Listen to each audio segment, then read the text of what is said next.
So in wrestling, one of the things that I used to love doing was rolling the wrists. I'm gonna show you guys how you can use it for a couple positions in jiu-jitsu. So when we talk about rolling the wrist, basically what you're doing is you're taking your hand, making a monkey grip, and then pulling the wrist under. So in wrestling, you know, you'd start in this down position back here, and you would start to roll the wrist, and you can get this arm to pop out. You could flatten the guy out. If you go on your belly for me a second, Chad.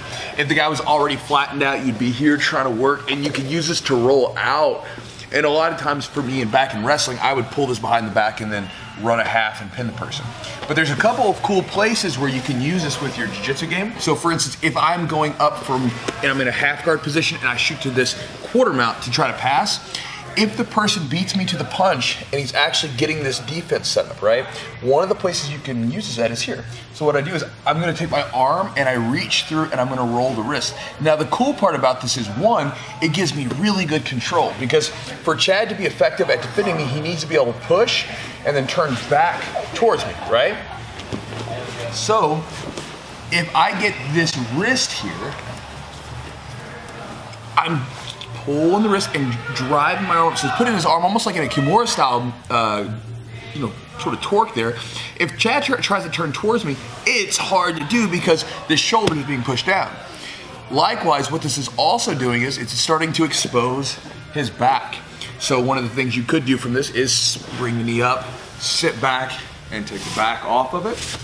But even then, maybe you don't want to take the back. Maybe you want to try to advance to mount.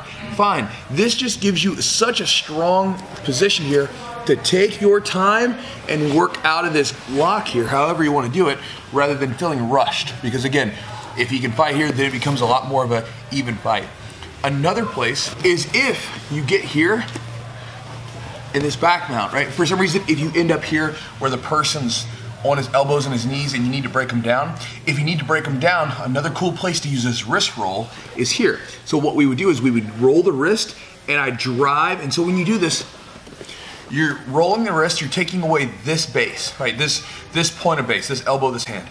And then you're gonna drive your weight over there. So the idea would be to roll the wrist and then put your hand on this side, drive those hips out, and then boom. Now we have a hand tucked under his body, and then I can start to work under the neck here, boom, and then go from there.